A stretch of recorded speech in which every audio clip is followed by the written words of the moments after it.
Welcome to I dream media. So BP ఉన్న వాళ్ళకి మాత్రమే గుండెపోటు వస్తుందా? గుండెపోటు వచ్చినప్పుడు మనం ఎటువంటి జాగ్రత్తలు తీసుకోవాలి, వివరాలు తెలుసుకుందాం. ఈరోజు మనతో పాటు ఉన్నారు ప్రముఖ interventional cardiologist doctor Hanumanth Reddy గారు from care hospital Banjara Hills. Doctor గారు నమస్తే అండి. నమస్తే మేడం. డాక్టర్ గారు, జనరల్గా హార్ట్ అటాక్ వచ్చిందంటే బీపీ ఉండడం వల్ల హార్ట్ అటాక్ వచ్చింది అని అంటూ ఉంటారు. దీనిలో వాస్తవం ఎంత లెవెల్ దాటి హార్ట్ అటాక్ అనేది వస్తుంది? బీపీ ఉండడం వల్ల హార్ట్ అటాక్ అని కాదమ్మా. హార్ట్ అటాక్కి కొన్ని రిస్క్ ఫ్యాక్టర్స్ ఉంటాయి. నార్మల్గా రిస్క్ ఫ్యాక్టర్స్ అంటే ఈ రిస్క్ ఫ్యాక్టర్స్ ఉన్న వాళ్ళకు హార్ట్ అటాక్ వచ్చే ఛాన్సెస్ ఎక్కువ. మేజర్ ప్రోన్ మన ఇండియాలో ఉండే కాజెస్ డయాబెటిక్, హైపర్ టెన్షన్, నార్మల్గా obesity, physical inactivity, smoking, excessive alcohol, drug uses. దీంట్లో బీపీ ఉందని హార్ట్ అటాక్ అని బీపీ నార్మల్గా రెగ్యులర్ కంట్రోల్ పెట్టుకోవడం వల్ల హార్ట్ ఫంక్షన్ ఒక మంచిగా ఉంటుంది. లాంగ్ రన్లో నార్మల్గా బీపీ ఉన్న పేషెంట్స్కి కంట్రోల్ లేనప్పుడు హార్ట్ నార్మల్గా ఎక్కువ ప్రెజర్స్తో వర్క్ చేయాలి, అంత బీపీతో కంట్రోల్ చేయాలి. అలా ఉన్నప్పుడు హార్ట్ యొక్క డయాస్టోలిక్ డిస్ఫంక్షన్ ఉంటుంది, అంటే హార్ట్ కాంట్రాక్షన్ అవుతుంది, రిలాక్సేషన్ సరిగ్గా ఉండదు. అలా ఎక్కువ రోజులు అన్కంట్రోల్ బీపీ మీద వర్క్ చేయడం వల్ల హార్ట్ అనేది కొంచెం ఉబ్బుతుంది, కాన్సెంట్రిక్ ఎల్వి హైపర్ట్రోఫీ అంటాం. ఇలా అవ్వడం వల్ల risk factor for other heart diseases. Okay, అంటే డాక్టర్ గారు, హై బ్లడ్ ప్రెషర్ అంటే ఎంత ఉంటే మనం అది హై బ్లడ్ ప్రెషర్ అంటాము, అది గుండె మీద ప్రభావం చూపిస్తుంది? నార్మల్గా ఒక పేషెంట్కి బీపీ ఉన్నప్పుడు మనం మెడికేషన్ స్టార్ట్ చేసే టార్గెట్ బ్లడ్ ప్రెషర్ 140/90. మీది సిస్టోలిక్ బ్లడ్ ప్రెషర్ 140, కిందిది డయాస్టోలిక్. ఇంట్లో మనం చాలా మంది ఇప్పుడు రెగ్యులర్గా చెక్ చేసుకుంటున్నాం, మనం కూడా మానిటర్ చేస్తాం. కోవిడ్ అప్పుడు systolic blood pressure, diastolic blood pressure, pulse. ఈ సిస్టోలిక్ అనేది మీది, డయాస్టోలిక్ అనేది ఇది 140/90. ఎవరికన్నా 140/90గా ఉంది, ఎక్కువగా ఉన్నప్పుడు మనం మెడిసిన్ స్టార్ట్ చేయాలి. బీపీ కంట్రోల్గా లేనప్పుడు మరీ ఎక్కువగా 200/120 అలా కూడా వస్తుంది.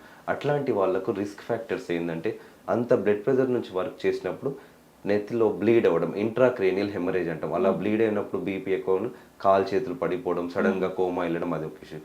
చాలా మందికి ఇంకొక పార్ట్ నెక్స్ట్ హెడ్ నుంచి కిందికి వస్తే బీపీ కంట్రోల్గా లేనప్పుడు ఐలో మనకు రెటీనా అనే పొర ఉంటుంది, హైపర్ టెన్సివ్ రెటినోపతి అంటాం. చాలా అంత ప్రెజర్తో రెటీనా ఒక బ్లడ్ వెల్ డ్యామేజ్ అవ్వడం.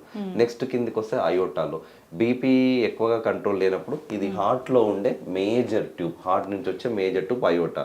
బీపీ కంట్రోల్ లేనప్పుడు దీని మీద అంత ప్రెజర్ అలా పోవడం వల్ల అయోటిక్ డిసెక్షన్స్ వస్తాయి.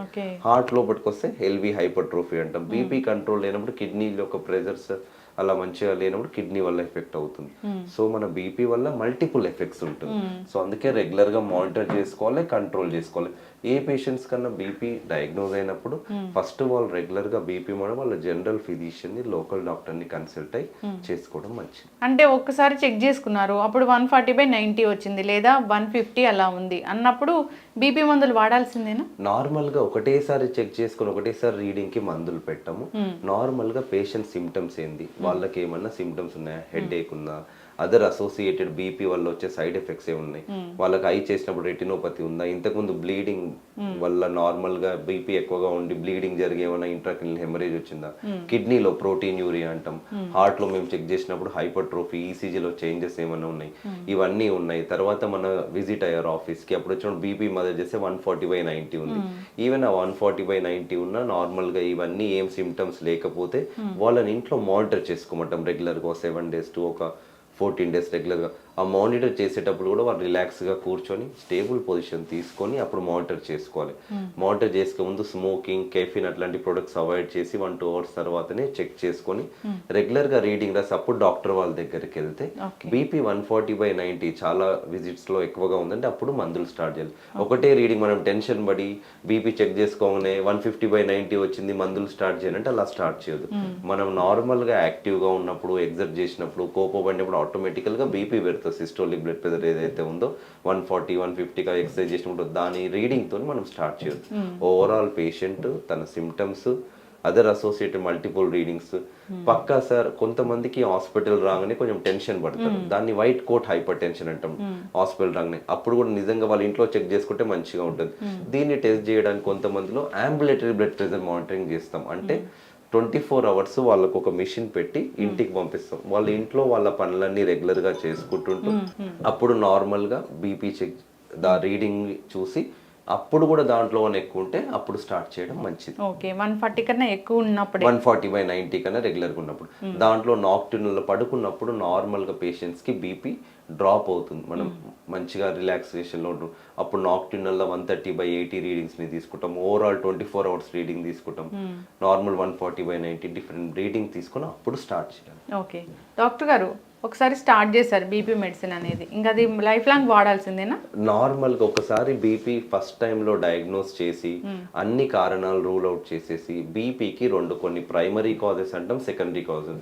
ప్రైమరీ కాజెస్ అనేది, సెకండరీ కాజెస్ అంటే దేని వల్ల ఏదైనా వాళ్ళకి ఏమైనా హార్ట్ కోయాక్టేషన్ ఆఫ్ అయోటా, హార్ట్ వల్ల ఉన్న ప్రాబ్లం వల్ల వచ్చిందా, కిడ్నీ ఎఫెక్ట్ వల్ల సికేడి పేషెంట్స్ వాళ్ళకు కూడా బీపీ వస్తుంది. నార్మల్ కొన్ని థైరాయిడ్ ఇష్యూస్. సో బీపీ వచ్చిన ప్రతి పేషెంట్ కి ఒక సిబిపి, ఒక క్రియాటిన్, కిడ్నీ ఫంక్షన్ టెస్ట్, వీలైతే ఈసీజీ, నార్మల్ గా పరిగణనలో అక్కడ మంచిగా ఉంది అన్న హార్ట్ ప్రాబ్లమ్, ఈసీజీలో ఏమైనా ఎల్విహెచ్, లెఫ్ట్ వెంట్రికులర్ హైపర్ట్రోఫీ అంటాం, హార్ట్ యొక్క లెఫ్ట్ పార్ట్ యొక్క నార్మల్ గా ఉబ్బినప్పుడు ఎక్కువ కూడా వీలవుతాయి.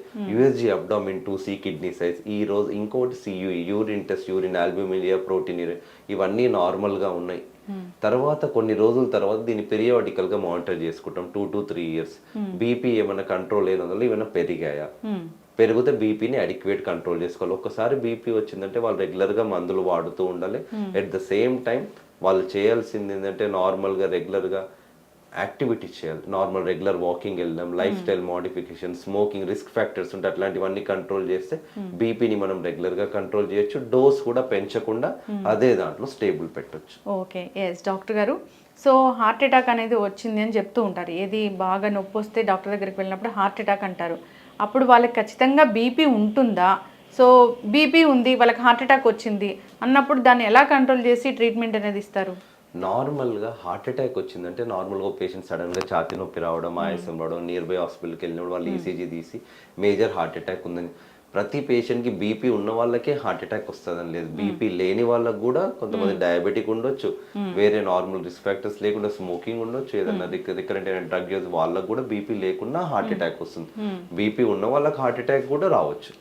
సో ఎవరికి హార్ట్ అటాక్ వచ్చినా మనం ప్రైమరీ క్యాత్ ల్యాబ్ లో ఏదైతే దానికి ఉంటుందో, ఎక్కడ బ్లాకేజ్ ఉందో దాన్ని బట్టి బ్లాకేజ్ బట్టి స్టెంటింగ్ వేయడమా, మరీ ఎక్కువ బ్లాకేజెస్ ఉంటే బైపాస్ పంపించడమా, సో మంచిగానే ఉంది దాన్ని ఓన్లీ మనం మెడికల్ ట్రీట్మెంట్ తో చేయడం అనేది పేషెంట్, ఈచ్ పేషెంట్ బట్టి మనం డిసిజన్ తీసుకోవాలి. అయితే డాక్టర్ గారు కొన్ని వింటూ ఉంటాం మనం, అంటే బీపీ బాగా ఉంది మనం ట్రీట్మెంట్ చేయలేకపోతున్నాం అని, అది ఈ హార్ట్ కండిషన్ కూడా వర్తిస్తుందా? మీరు అన్నది కరెక్ట్ ఏమో. కొంతమందిలో బీపీ మనం మల్టిపుల్ డ్రగ్స్ పెట్టినా కంట్రోల్ కాదు. బీపీ మనం ఏం పెడతాం, నార్మల్గా యాంజియోటెన్సిన్ కన్వర్టింగ్, రామిప్రిల్, టెల్మాసాటర్ మన ఇంట్లో వాడుతుంటారు. ఇంకోటి కాల్షియం ఛానల్ బ్లాకర్స్, ఆమ్లోడెపిన్ అని రెగ్యులర్గా పెడుతున్నాం. ఇంకోటి నార్మల్ హైడ్రోక్లోరోథైజైడ్ డైయూరిటిక్స్ అని పెడుతుంటాం. ఇంకో బీటా బ్లాకర్స్ అని పెడుతున్నాం. ఇవన్నీ కంట్రోల్ కాకపోతే నెక్స్ట్ క్లాస్ ఆఫ్ డ్రగ్స్ వస్తాయి, ఆల్ఫా బ్లాకర్స్ అట్లాంటివన్నీ, సెంట్రల్ సింపాథెటోలైటిక్స్ అవన్నీ. ఇవన్నీ వచ్చిన తర్వాత కొంతమందిలో కంట్రోల్ కానప్పుడు ఫర్దర్ ఇంటర్వెన్షన్స్ దాంట్లో ఇస్తాం. మేబీ 100 పేషెంట్స్లో these are less than 5 to 10% patients. Most of the time మనం బీపీ డ్రగ్స్తో కంట్రోల్ చేయొచ్చు. సెకండరీ కాజెస్ రూల్ అవుట్ చేయాలి వీళ్ళ దాంట్లో. చాలా మందికి ఇప్పుడు వచ్చే వాళ్ళ దాంట్లో మన యంగర్ జనరేషన్స్ లో ప్రాబ్లం ఏంటంటే ఒబేసిటీ వల్ల physical inactive, at the same time snoring. Night టైంలో కొంతమందికి వెయిట్ పెరిగేసి గురకలు వస్తుంటాయి. ఈ గురకల వల్ల కూడా నైట్ టైం వాళ్ళు తెలియకుండా యాప్నియాకి వెళ్ళినప్పుడు బీపీ సడన్ గా పెరుగుతుంది. సో అట్లాంటి వాళ్ళలో కూడా బీపీ కంట్రోల్ కావాలంటే ఇవన్నీ కాజెస్ రూల్ అవుట్ చేయాలి. చాలా మందికి గురక ఉంటే గురక వల్ల గుండెపోటు వస్తుంది అంటారు, చాలా డేంజర్ అని కూడా చెప్తూ ఉంటారు కదా డాక్టర్ గారు. నార్మల్గా గురక వల్ల గుండెపోటు అని కాదు, నార్మల్గా గురక అంటే స్నోరింగ్. ఇది ఏ లెవెల్లో ఉంది, నార్మల్గా కొంతమందికి స్నోరింగ్ పడుకోగానే వస్తూ ఉంటుంది. దేని వల్ల స్నోరింగ్ వస్తుంది? నార్మల్గా మన ఓరల్ క్యావిటీయా, మన ఏంటి వాళ్ళు అసెస్ చేసి, పల్మో వాళ్ళు అసెస్ చేసి లోపల ఇక్కడ ఏమన్నా ఎన్లార్జ్ ఉన్నాయా టాన్సిల్స్, ఇంకా లోపల దేని వల్ల వస్తుందని చూడాలి. ఒక్కసారి స్నోరింగ్ కాసెస్ చేసినాము మనం స్లీప్ స్టడీ అని పెడతాం.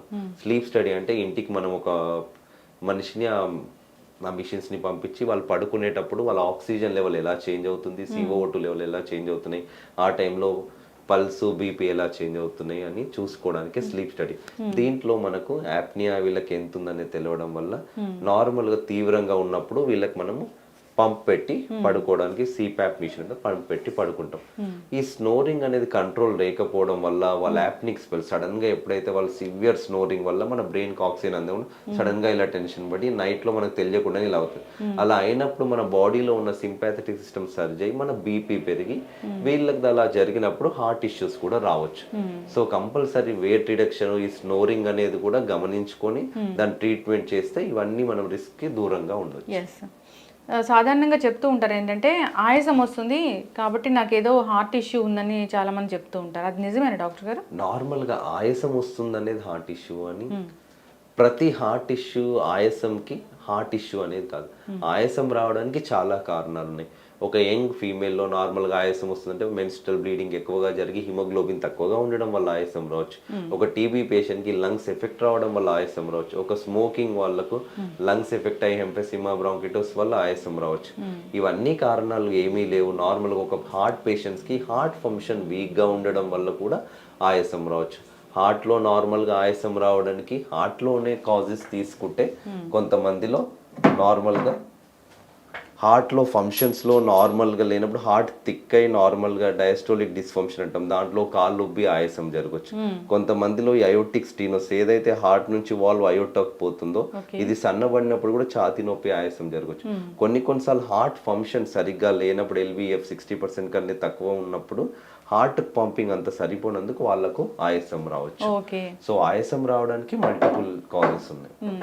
సో హార్ట్ ఇష్యూస్ లో హార్ట్ ఫంక్షన్ వీక్ గా ఉన్నప్పుడు కాళ్ళు ఉబ్బడం, మనకు నార్మల్ గా జుగులార్ వీనస్ ప్రెజర్ అంటాం, మెడ నరాలన్నీలా మనకు కనబడుతూ ఉండడం, ఆయాసం రావడం, ఇవన్నీ జరుగుతాయి. అంటే కాళ్ళు ఉబ్బడం అంటే అక్కడికి బ్లడ్ అనేది సరిగ్గా సరఫరా అవ్వక అలా కనిపిస్తుంది అంటారు డాక్టర్ గారు? కాళ్ళు ఉబ్బడం అంటే బ్లడ్ సరిగ్గా సరఫరా అంటే హార్ట్ ఫంక్షన్ వీక్ ఉన్నప్పుడు నార్మల్ గా ఈ వీనస్ ప్రెజర్ పెరిగిపోయి హార్ట్ అలా నార్మల్ గా హార్ట్ ఫంక్షన్ వీక్ గా ఉన్నందుకు అక్కడ ఫ్లూయిడ్ అక్యుములేట్ అవుతుంది. అక్కడికి వెళ్ళి కాళ్ళల్లో నీళ్ళ లాంటి ఫ్లూయిడ్ అక్యుములేట్ అవుతుంది. మన ప్లాస్మా ఏదైతే పక్కన నుంచి వచ్చిన ప్రెజర్స్ వల్ల దాని లోపల మన హైడ్రోస్టాటిక్ ఆంకాటిక్ ప్రెజర్స్ అంటాం. ఎప్పుడైతే ప్రెజర్స్ వల్ల మన బాడీలో ఉండే ఇక్కడ లెగ్స్కి సప్లై బ్లడ్ వెజల్స్ చేంజెస్ వచ్చి హార్ట్ ఉబ్బడం, అక్కడ అంతా నీరు రావడం. అందుకే మా హార్ట్ ఫంక్షన్ వీక్ ఉన్న వాళ్ళకు మేము డయూరిటిక్స్ అనే డ్రగ్స్ ఇస్తాం. అది మనం ఇచ్చే పేషెంట్ వాళ్ళ నార్మల్ కిడ్నీ ద్వారా యూరిన్ ఎక్కువగా వెళ్ళిపోవడానికి, కాళ్ళల్లో ఉన్న నీరు కూడా పోవడానికి. ఓకే డాక్టర్ గారు, ఒకటి చెప్తూ ఉంటారు మహిళల్లో తక్కువ హార్ట్ అటాక్ వస్తుంది, జెంట్స్లోనే ఎక్కువగా ఉంటుంది అనేది నిజమేనా? అది నిజమే అమ్మ. కానీ patients mostly heart attacks males వరకు చూస్తాం అప్ టు 50 years వరకు మెన్స్ట్రల్ సైకిల్ జరిగేంత వరకు హార్మోనల్ ఎఫెక్ట్స్ వల్ల females are protected. After 50 years వాళ్ళ రిస్క్ కూడా నార్మల్ గా అవుతుంది. But till 50 years females are protected because of an hormonal. Okay, but ఈ హార్ట్ అటాక్ కానీ ఇలాంటి లైఫ్ స్టైల్ డిజార్డర్స్ కానీ ఇలాంటి ఏదైనా రాకుండా ఉండాలంటే అసలు జాగ్రత్తలు అంటే ఏం చెప్తారు? నార్మల్గా జాగ్రత్తలు తీసుకోవాలి. హార్ట్ అటాక్ రావాలకుండా అంటే మేజర్గా చేయాల్సింది ఇప్పుడు మేజర్గా యువత ఇప్పుడు మనం చేసిన ఏంటంటే activity. They should engage in some sports compulsory. Evening daily walking, games ఆడడం, ఏదో ఒక గేమ్ వాళ్ళకి నచ్చింది, రన్నింగ్ వెళ్ళడమా, స్విమ్మింగ్ వెళ్ళడమా, ఇంకోటి మేజర్గా ఫిజికల్ యాక్టివిటీ. ఇంకోటికి వస్తే డైట్. మన డైట్ కంట్రోల్ అనేది చాలా ఇంపార్టెంట్. డైట్ కంట్రోల్లో మన ప్లేట్ ఆఫ్ తీసుకున్నప్పుడు దాంట్లో మన హోల్ గ్రెయిన్స్, ఫ్రూట్స్, వెజిటేబుల్స్ ఎక్కువగా ఉండాలి. జంక్ ఐటమ్స్ చాలా you should decrease it. Oily foods better to decrease it. ఇంకా మేజర్గా చూడాల్సింది ఏంటంటే ఫ్యాటీ ఫుడ్స్ ఏవైతే బయట foods which are not controlled and which are all not hygienically prepared, better to avoid it. ఇంకా అదే మన రిస్క్ ఫ్యాక్టర్స్ డయాబెటిక్, హైపర్ టెన్షన్ ఇట్లాంటివన్నీ రెగ్యులర్గా కంట్రోల్ చేసుకోవడం. మన ఇండియాలో చాలా మందికి డయాబెటీస్ ఎక్కువగా when compare to other parts of countries. Other కంట్రీస్లో మన ఇండియాలో డయాబెటీస్ చాలా ఎక్కువ. సో డయాబెటీస్ రెగ్యులర్గా ఫస్ట్ నుంచే కంట్రోల్ పెట్టుకోవడం వల్ల హార్ట్ ఇష్యూస్, అదర్ ఇష్యూస్ని మనం లాంగ్ టర్మ్లో కంట్రోల్ పెట్టుకోవచ్చు. ఎస్ డాక్టర్ గారు, ఎప్పుడైనా ఛాతీ నొప్పి వస్తుంది అన్నప్పుడు ఎలాంటి లక్షణాలు పర్టికులర్గా కనిపిస్తే డాక్టర్ దగ్గరికి వెళ్ళాలి, ఎలాంటి లక్షణాలు కనిపిస్తే వెళ్ళకుండా ఉన్నా పర్వాలేదు? ఒకరికి నార్మల్గా ఛాతీలో నొప్పి, ఆయాసము, ఏదో ఇబ్బంది కరడము, ఇక్కడ దవడలు లాగడము, ఎడమ చేతి లాగడము, ఏదో అన్నీజీనెస్ ఉందంటే better to visit hospital or better to visit local డాక్టర్ని కన్సల్ట్ అయ్యి ఇలా నొప్పి వస్తుంది, తీవ్రంగా ఉంది అని కన్సల్ట్ అయితే వాళ్ళు ECG తీస్తారు. దాన్ని బట్టి ఫర్దర్గా మనం ట్రీట్మెంట్ తీసుకోవచ్చు. ఓకే. సో కొంతమందికి సార్ నేను ఇప్పుడే స్పైసీ ఫుడ్ తిన్నా, కొంచెం మంటలాగా ఉంది, కానీ నేను నడుస్తుంటే ఛాతీలో నొప్పి, ఆయాసం ఏమీ లేదు, నేను గ్యాస్ మందు తీసుకుంటే తగ్గిపోయింది, ప్యాంటప్రోజోల్ తీసుకుంటే తగ్గిపోయింది అంటే దట్స్ ఓకే. కానీ బట్ ఆ పెయిన్ ఇంకా తగ్గట్లేదు అని అంటే compulsory you should visit to a nearby hospital or a doctor. Okay. Pain అనేది ఏదో ప్రెషర్ చేసినట్లుగా వస్తుందా డాక్టర్ గారు? పెయిన్ ఛాతీలో ఒక భారం పెట్టినట్టు, ఏదో ఒక చెస్ట్ హెవీనెస్ అంటాం, ఇలా ఇట్లా చూసుకొని ఛాతీలో ఇలా హార్ట్ సప్లై రక్తన నార్మల్గా నర్వ్స్ ఇక్కడ కూడా సప్లై, అందుకే ఇక్కడ కూడా పెయిన్ రావడం, కొంతమందికి దవడలో ఇవన్నీ నొప్పి వచ్చినప్పుడు compulsory you should visit to nearby hospital or your local family doctor. జనరల్గా ఈ హార్ట్ అటాక్ అంటే లెఫ్ట్ సైడ్ మాత్రమే వస్తుందా, ఇంకా ఏదైనా ఛాతీ భాగంలో ఇంకా ఎక్కడ వచ్చినా అది కూడా హార్ట్ అటాక్ అనుకోవచ్చా? నార్మల్గా మోస్ట్ ఆఫ్ ద టైమ్స్ మన హార్ట్కి చాలా మందికి లెఫ్ట్ సైడ్లో ఉంటుంది నార్మల్గా. అందుకే మీరు అన్నట్టు వాళ్ళు ఫిలిమ్స్లో చూపిన లెఫ్ట్ సైడ్ ఇలా చెస్ట్ పెయిన్ అలా రాగానే జస్ట్ ఇట్స్ ఫర్ దెమ్ ఆడియన్స్కి ఎట్లా ఎక్కువైతే ఎక్కువ నొప్పిగా ఉంటుందో వెంటనే మనం ఇలా పెట్టుకుంటాం ఎక్కడ నొప్పి వస్తే అలా. అలా నొప్పి వచ్చినప్పుడు చెమటలు రావడం, ఆయాసం జరగడం ఇవంటివి నార్మల్గా మేజర్గా వస్తుంది. కొంతమందికి రెండు పక్కల కూడా ఛాతీ నొప్పి రావచ్చు, కొంతమందికి దవడల్లో జరగవచ్చు, ఏదో ఒక ఇబ్బందికరం ఉంటుంది. డయాబెటిక్ పేషెంట్లో చాలా తీవ్రంగా నొప్పి తెలియకపోవచ్చు, వాళ్ళ డయాబెటిక్స్ పేషెంట్స్ లో వాళ్ళ దాంట్లో ఆయాసం రావచ్చు. సో డయాబెటిక్ పేషెంట్ సడన్ గా మంచి ఉన్న వాళ్ళ ఆయాసం వస్తుందన్నా కానీ డాక్టర్ ని విజిట్ అవ్వాలి పెయిన్ లేకుండా. ఓకే. సో ఏదైనా డిస్కంఫర్ట్ ఫీల్ అయితే ఒకసారి హాస్పిటల్కి వెళ్తే మంచిది. గ్యాస్ పెయిన్ అని అలాగని పోస్ట్ పోన్ చేయకుండా త్వరగా వస్తే మనం బ్రతికించే ఛాన్స్ అనేది ఉంటుందా డాక్టర్? నార్మల్ గా ఒక పేషెంట్ కి హార్ట్ అటాక్ వచ్చినప్పుడు వాళ్ళకు మేజర్ గా ఒక వెజిల్ బ్లాక్ అవుతే వెంటనే వాళ్ళకు హార్ట్ లో ఉన్న కొట్టుకోవడం, వెంట్రికులర్ టాకికార్డియస్ అట్లాంటివి రావడం వల్ల వాళ్ళకు మోర్టాలిటీ ఎక్కువ. ఇంకోటి హార్ట్ అటాక్ వచ్చినప్పుడు హార్ట్ సప్లై రక్తనాళం బ్లాకేజ్ ఉంటే బ్లాకేజ్ ని మనం క్లియర్ చేసి with in 60 minutes to 120 minutes చేసినప్పుడు వాళ్ళకి రిజల్ట్స్ చాలా ఎక్కువ. ఎప్పుడైతే ఇది డిలే జరుగుతుందో హార్ట్ యొక్క మజిల్ వీక్ అయిపోతుంటుంది. అందుకే hour is the time is the muscle. So ఎంత మనం తొందరగా వెళ్తే అంత మంచి రికవరీ, ఎంత లేట్ గా వెళ్తే హార్ట్ ఫంక్షన్ వీక్ అవుతే అంత late recovery. So always better to go early, as early as possible. Yes doctor గారు, సో హార్ట్ అటాక్ వస్తుందేమోనని భయపడే వాళ్ళు కొన్ని టాబ్లెట్స్ అనేవి ఖచ్చితంగా ఉంచుకుంటే డాక్టర్ దగ్గరికి వెళ్ళేలోపు వాటిని నోట్లో తీసుకోవడం వల్ల వెంటనే రికవర్ అనేది అవుతుంది, హార్ట్లో బ్లాక్ అనేది తగ్గిపోతుంది అంటారు. అది నిజమేనా? అది అలా హార్ట్ అటాక్ వస్తుందేమో అని భయపడి అలా టాబ్లెట్స్ పెట్టుకోవడం ఇట్స్ నాట్ రికమెండెడ్ అమ్మా. ఒకసారి హార్ట్ అటాక్ వచ్చిన పేషెంట్స్కి మేమేమైనా నొప్పిగా ఉంది అంటే వాళ్ళకి నొప్పి వస్తే సార్బిట్రేట్ అంటాం, సబ్లింగ్వెల్ నాలుక కింద పెట్టుకుని హార్ట్ అటాక్ వచ్చిన పేషెంట్ ఆ నొప్పి రిలీవ్ చేయడానికి వస్తాదేమో అని చెప్పి ఇలా టాబ్లెట్స్ పెట్టుకోవడం ఇది not at all recommended. First what is your coronary status, వాళ్ళకి నిజంగా నొప్పి వస్తుందంటే వాళ్ళకి హార్ట్ ఈసీజీ ఎక్కువ అని టెస్ట్ చేయించుకొని మంచిగా ఉందంటే ఇలాంటి వాడాల్సిన అవసరం ఏం లేదు. హార్ట్ అటాక్ వచ్చింది పేషెంట్కి, సో తీసుకొస్తున్నారు, ఏదైనా మెడికల్ షాప్లో పర్టికులర్గా ఈ టాబ్లెట్ తీసుకుని వాళ్ళకి వేస్తే సో పేషెంట్ బతుకుతాడు అనేది ఏమైనా ఉంటుందా? నార్మల్గా హార్ట్ అటాక్ వచ్చినప్పుడు మనం నిజంగా మీరు హాస్పిటల్కి వెళ్ళి అక్కడ ఈసీజీ తీయంగానే నార్మల్ హార్ట్ అటాక్ ఉందంటే వెంటనే హాస్పిటల్లో ఎమర్జెన్సీలోనే వాళ్ళకు మేము రాగానే యాంటీ ప్లేట్లెట్స్ అంటాం, ఎకోస్పోరిన్, క్లోబిడోగ్రిల్, కొత్తగా టికాగ్రిలర్, ఇంకోటి కొలెస్ట్రాల్ లోయరింగ్ మెడికేషన్స్, స్టాటిన్స్ అంటాం, ఇవి వెంటనే మేము ఇచ్చేసేస్తాం. ఎవరి పేషెంట్ హార్ట్ అటాక్ వచ్చినా ఎమర్జెన్సీగా 2 degrees. ఓకే. సో ఇవి కూడా నార్మల్ గా పేషెంట్ అసెస్ చేసి ఇవ్వాలి. సో అలా అని చెప్పి ఫార్మసీకి వెళ్ళి మేము ఓవర్ ద కౌంటర్ నాకు ఈ ఛాతి నొప్పి అని తీసుకోవడం మంచిది కదా. ఎందుకంటే వాళ్ళకి ఇంతకు ముందు ఏమైనా బ్లీడింగ్ హిస్టరీ ఉంది, ఇంతకుముందు వాళ్ళకి ఎండోస్కోపీ ఆల్రెడీ ఇక్కడ పొట్టలో రక్తం అలా వస్తుంది, అట్లాంటి వాళ్ళు తీసుకుంటే బ్లీడింగ్ ఎక్కువగా జరుగుతుంది. సో ఈచ్ పేషెంట్ కి మెడిసిన్ ప్రిస్క్రైబ్ చేసే ముందు వాళ్ళకి సైడ్ ఎఫెక్ట్స్, బెనిఫిట్స్ ఏమి చూసుకొని తీసుకోవడం మంచిది. రక్తం పలచబడడానికి కూడా ఈ మధ్య కాలంలో చాలా మంది డాక్టర్ ప్రిస్క్రైబ్ చేయకుండానే టాబ్లెట్స్ తీసుకుంటూ ఉన్నారు, దాని గురించి ఏం చెప్తారు? నార్మల్ గా డాక్టర్ ప్రిస్క్రైబ్ చేయకుండా ఈ రక్త పల్స మెడికేషన్ తీసుకోవడం మంచిది కాదు.